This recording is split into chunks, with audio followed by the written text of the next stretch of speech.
ஒரு குளத்தில் தாமரை பூக்கள் பூத்து குலுங்குகின்றன. அங்கே குருவிகள் படையெடுத்து பறந்து வருகின்றன. பறந்து வந்த குருவிகள் பூக்களின் மீது இரண்டு இரண்டாக அமர்கிற போது ஒரு பூ மிஞ்சுகிறது.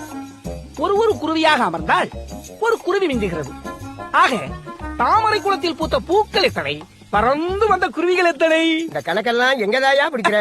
யோ டூனாலிட்டி, அங்க பாரு வாத்தி வர்றியா, இந்த கணக்கு அவன்கிட்ட போட்டு விடு, என்ன பண்றான்னு பாப்போம். இங்க கேள்வி என்னன்னா, ஒரு பூவுக்கு ரெண்டு குருவிங்க உட்கார்ந்தா ஒரு பூ காலியா இருக்கு, ஒரு பூவுக்கு ஒரு குருவி அப்படின்னு மாதிரி உட்காரும் போது ஒரு குருவிக்கு இடம் இல்லை. இந்த கேள்வி கேட்கும் போது கொஞ்சம் சிக்கலா கன்ஃபியூசிங்கா இருக்கலாம். இதுக்கு ஆன்சர் என்னன்னு கேட்டா, நீங்க ஈஸியா உங்க மைண்ட்லயே நம்பர்ஸை வச்சு திங்க் பண்ணி டக்குன்னு இத்தனை பூக்கள் தான் இருக்கு, இத்தனை குருவிங்க தான் இருக்குதுன்னு ஒரு செகண்ட்ல கண்டுபிடிச்சிடலாம். ஆனா நமக்கு அந்த ஆன்சர் மட்டும் முக்கியம் இல்லை. ஏன்? மேக்ஸ் அப்படிங்கிறது வெறும் நம்பர்ஸை மனப்பாடம் பண்றதோ கூட்டல் கழித்தல் மாதிரியான அரித்மெட்டிக் ஆப்ரேஷன்ஸை பண்றது மட்டும் இல்லை. மேக்ஸ் அப்படிங்கிறது ஒரு ப்ராசஸ். ஒரு சிக்கலான ப்ராப்ளமை அப்ரோச் பண்ணி அதை புரிஞ்சுக்கிட்டு அதுக்கான சொல்யூஷனை கண்டுபிடிக்கிறதுக்கான பாதையை நமக்கு கற்றுத்தர்ற ஒரு அற்புதமான கருவி தான் மேக்ஸ். இந்த மாதிரியான ஈஸியான கேள்விகளுக்கு ஆன்சரை மைண்ட்லேயே கண்டுபிடிக்க முடியும். ஆனால் நம்ம இந்த கேள்வியோட ப்ராசஸை கற்றுக்கிட்டோம்னா இதை விட ரொம்ப ரொம்ப காம்ப்ளிகேட்டடான சிக்கலான கொஸ்டின்ஸ் வரும்போதும் அந்த ப்ராசஸை யூஸ் பண்ணி நம்ம ஈஸியாக சால்வ் பண்ண முடியும். இந்த மாதிரி கேள்விகளை நம்ம அப்ரோச் பண்ணும்போது ஃபர்ஸ்ட் என்ன கேட்டிருக்காங்களோ அங்கேருந்து ஆரம்பிக்கணும். அப்போ தான் அவங்க சொல்லியிருக்கக்கூடிய அந்த காம்ப்ளிகேட்டடான ஸ்டேட்மெண்ட் நமக்கு புரியும். இங்கே ரெண்டு விஷயம் கேட்டிருக்காங்க. ஒன்று, குளத்தில் இருக்கக்கூடிய பூக்களோட எண்ணிக்கை. ரெண்டாவது, பறந்து வந்த குருவிங்களோட எண்ணிக்கை. குளத்தில் இருக்கக்கூடிய பூக்களோட எண்ணிக்கைக்கு ஒரு பேர் வைங்க, எக்ஸ். பறந்து வந்த குருவிங்களோட எண்ணிக்கைக்கு ஒரு பேர் வைங்க, அதான் ஒய்.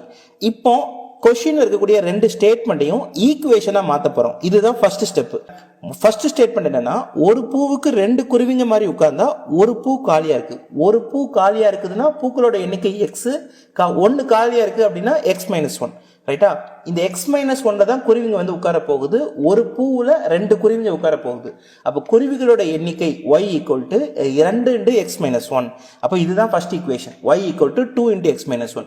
ரெண்டாவது ஸ்டேட்மெண்ட் என்ன, ஒரு பூவுக்கு ஒரு குருவின்னு உட்கார்ந்தா ஒரு குருவிக்கு இடம் கிடைக்காம இருக்கு. அதாவது குருவிங்களோட எண்ணிக்கை y அப்படிங்கிறது பூக்களோட எண்ணிக்கையை விட 1 அதிகமா இருக்குது. அப்பதான் அதனாலதான் அதுக்கு இடம் கிடைக்கல. அப்போ y = x+1.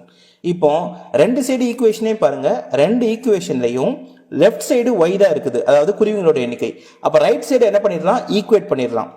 அப்போ 2 × x-1 = x+1. இப்போ உள்ள மல்டிப்ளை பண்ணிட்டோம் அப்படின்னா 2x - 2 = x+1. இந்த -2 இந்த சைடு கொண்டு போய் வந்துருங்க. இந்த x வந்து ரைட் சைடுல இருந்து லெஃப்ட் சைடு கொண்டு வந்துருங்க. அப்போ 2x - x = 1 + 2. அப்போ x = என்ன வந்துரும், 3 வந்துரும்.